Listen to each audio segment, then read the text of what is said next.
அம்மாவுக்கு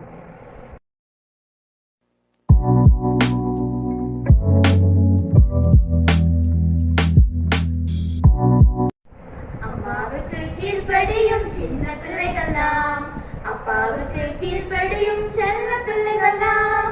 அம்மாவுக்கு கீழ்ப்படியும் சின்ன பிள்ளைகளாம், அப்பாவுக்கு கீழ்ப்படியும் செல்ல பிள்ளைகளாம். இயேசுவுக்கு கீழ்ப்படியும் சின்ன செல்லங்களாம், எல்லோரையும் நேசித்திடும் செல்ல செல்லங்களாம், செல்ல செல்லங்களாம். வேத வசனம் படித்திடும் சின்ன பிள்ளைகளாம், முழங்கால் முடங்கி செபித்திடும் செல்ல பிள்ளைகளாம். வேத வசனம் படித்திடும் சின்ன பிள்ளைகளாம், முழங்கால் முடங்கி செபித்திடும் செல்ல பிள்ளைகளாம்.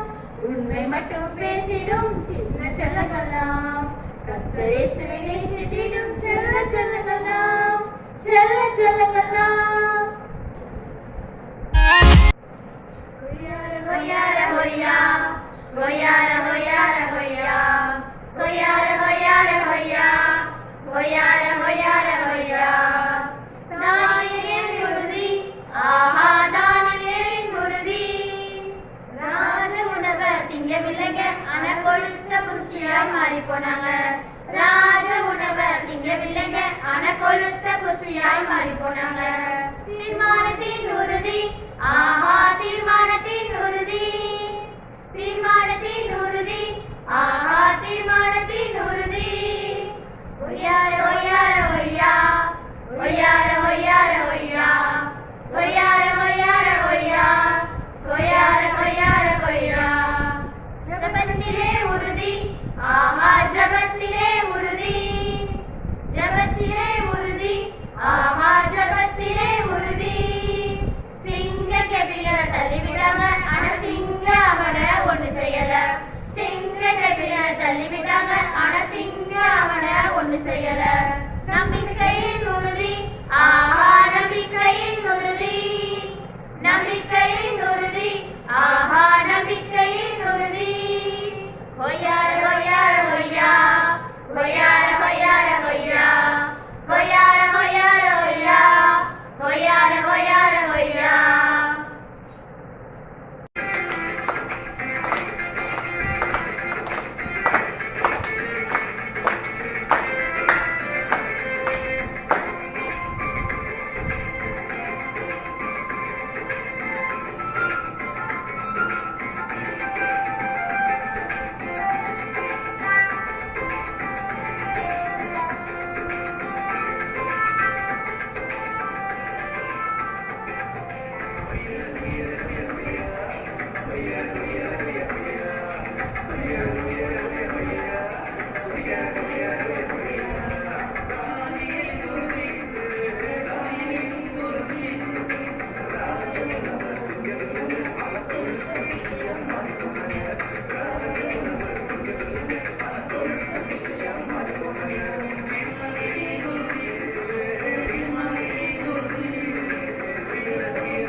ஹாய் ஃப்ரெண்ட்ஸ், இன்னைக்கான ஆப்ஜெக்ட் லெசன் பார்க்கலாமாப்பா?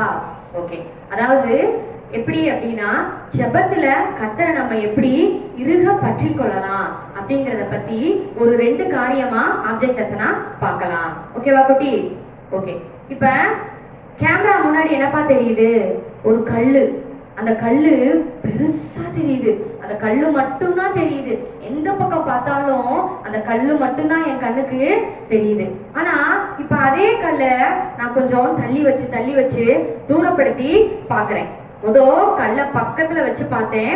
ஆனா இப்ப அந்த கல்ல நான் என்ன பண்றேன்? கொஞ்சம் தூரப்படுத்தி பாக்குறேன். அப்ப தூரப்படுத்தி பார்க்கும்போது இந்த உலகத்துல எனக்காக என்னுடைய ஏசப்பா இருக்காரு. ஏசப்பாவுடைய வார்த்தை இருக்கு. அவர் ஜீவனுள்ள தேவன். அவரை நான் பற்றி கொள்ளும் பொழுது இந்த கல்லு மாதிரி இருக்கக்கூடிய இந்த பிரச்சனைகள் எதுவுமே எனக்கு என் பக்கத்துல வராது. ஆனா இந்த கல்லை மட்டும் நான் நோக்கி பார்த்துட்டே இருக்கும் பொழுது அந்த கல்லு மாதிரி இருக்கிற பிரச்சனை மட்டும்தான் எனக்கு தெரிஞ்சுச்சு. ஆனா அந்த பிரச்சனைய, அந்த கல்லை நான் தூரப்படுத்தி பார்க்கும் பொழுது அந்த பிரச்சனைலாம் ஒண்ணுமே இல்லாத மாதிரி இருக்கு. எனக்காக என் ஆண்டவர் இருக்காரு. நான் கேபிசி கிளாஸ்ல நான் பைபிள் வசனம் நான் கற்றுக்கொள்றேன். நான் ஆண்டவரை பற்றி நான் தெரிஞ்சுக்கிறேன். நான் தினமும் நான் ஜெபம் பண்ணணும். அவரை பற்றி நான் இன்னும் மேலும் நான் அறிந்து கொள்ளணும். அப்ப நீங்க கேபிசி கிளாஸ்ல வசனம் சொல்லி கொடுக்குறாங்களா, ஆக்டிவிட்டிஸ் செய்றீங்க. அப்ப இதெல்லாம் நம்ம கற்றுக்கொள்ளும் பொழுது நமக்கு பிரச்சனைகள் நம்ம பக்கத்துல வந்தாலும் நம்ம பிரச்சனைய தள்ளி வச்சு பார்க்கும் பொழுது அந்த பிரச்சனை ஒண்ணுமே இல்லாத மாதிரி ஆயிடுது. ஓகேவா குட்டீஸ்? ஓகே, இன்னொரு காரியத்தையும் நம்ம இன்னொரு ஆப்ஜெக்ட் லெசன் பார்க்கலாம். ஓகேவா? இது என்னதுப்பா? இது மேக்னெட். ஓகேவா? இது எல்லாருமே உங்களுக்கு தெரியும். இது ப்ராஜெக்ட்ல யூஸ் பண்ணிருப்பீங்க. இது எல்லாருமே வச்சிருப்பீங்க. ஓகே, இப்ப இந்த மேக்னெட் தான் என்னது அப்படின்னா ஏசப்பா. சரியா? இப்ப இது என்னதுப்பா? இது ஒரு பின். இப்ப இது எதை குறிக்குது அப்படின்னா ஜெபம் பண்றவங்கள குறிக்குது, ஆண்டவரை தேடுறவங்கள குறிக்குது. சரியா?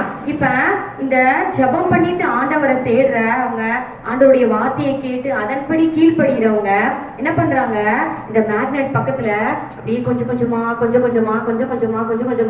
போறாங்க. இப்படி போனோட என்ன ஆகுதுப்பா? அப்படி ஆண்டவர் அவங்களை இறுக பற்றி கொள்றாரு. அப்ப அவங்க கீழே விழுக அவங்களால கீழே விழுக முடியாது. அவங்க என்ன பண்றாங்க? அப்படி இறுக ஜெபம் பண்றாங்க, ஆண்டவரை தேடுறாங்க, ஆண்டவருடைய வார்த்தைக்கு கீழ்ப்படுகிறாங்க. அப்ப ஆண்டவரோடு சேர்ந்து அவங்க என்ன பண்றாங்க? இணைஞ்சு கொள்றாங்க. பிரிக்க முடியாத அளவுக்கு இணைக்கப்படுறாங்க. இப்ப இது என்னப்பா? ஒரு முள்ளு போல ஒரு குறுக்கான ஒரு பிரச்சனை வருது. இப்ப என்ன பண்றது? ஆண்டவர்கிட்ட இருந்து அவங்கள அந்த பிரச்சனை பிரிக்க பாக்குது. அப்படியே பிரிக்க பாக்குது, கீழே தள்ள பாக்குது, ஆண்டவர்கிட்ட போகாதன்னு. ஆனாலும் அவங்க என்ன பண்றாங்க? இடைவிடாம செபிக்கிறாங்களா? அப்ப ஏசப்பா என்ன பண்றாரு? அந்த அந்த அந்த ஆண்டவரை விட்டு விலகாதவாறு அந்த பிரச்சனை கீழே தள்ளுனாலும் ஆனா ஆண்டவர் அவங்களை இறுக பற்றி கொள்றாரு. ஏன்னா அவங்க என்ன பண்றாங்க? இடைவிடாம செபிக்கிறாங்க, ஆண்டவரை தேடுறாங்க, கர்த்தருடைய வார்த்தையை கேட்டு அதன்படி கீழ்ப்படிந்து நடக்கிறாங்க. சரியா குட்டீஸ்? அப்ப நாமளும் ஆண்டவரை தேடி அவருடைய வார்த்தையை கேட்டு இடைவிடாம நம்ம செபிக்கும் பொழுது நம்ம ஏசப்பா என்ன பண்ணுவாரு? நம்மளையும் இதே மாதிரி இறுக பற்றி கொள்வார். பிரச்சனை எவ்வளவு பெரிய பிரச்சனை வந்தாலும், நம்மள கீழே தள்ளுற மாதிரி சூழ்நிலைகள் வந்தாலும் ஆண்டவர்கிட்ட இருந்து நம்மள யாருனாலுமே பிரிக்க முடியாது. நீங்க இடைவிடாம செபிப்பீங்களாப்பா? கர்த்தரை இறுக பற்றி கொள்வீங்களா? அவருடைய வார்த்தைய கேட்பீங்களா? ஓகே குட்டீஸ், இயேசு உயிரோடு இருக்கிறார். இந்த பெண்ணும் இந்த 2 ஆண்களும் யார் என்று உங்களுக்கு தெரிகிறதா? இந்த பெண் மகதலேனா மரியாள், இயேசுவுக்கு தெரிந்த பெண். வெள்ளை உடையில் இருக்கிற இந்த ஆண்கள் தேவதூதர்கள். மரியாள் பார்த்து கொண்டிருந்த அந்த சிறிய அறை இயேசுவின் உடல் வைக்கப்பட்ட இடம். அதற்கு கல்லறை என்று பெயர். ஆனால் இயேசுவின் உடல் இப்போது அங்கே இல்லை. யார் அதை எடுத்தது? நாம் பார்க்கலாம். இயேசு மரித்த பின் ஆசாரியர்கள் பிலாத்துவிடம் மரித்து 3 நாட்களுக்கு பிறகு இவன் உயிரோடு வரப்போவதாக சொல்லியிருந்தான். அதனால் அந்த கல்லறைக்கு காவல் வையும். அப்போதுதான் அவனுடைய சீசர்கள் வந்து உடலை திருடி கொண்டு போய் அவன் உயிர்த்தெழுதப்பட்டு விட்டதாக சொல்ல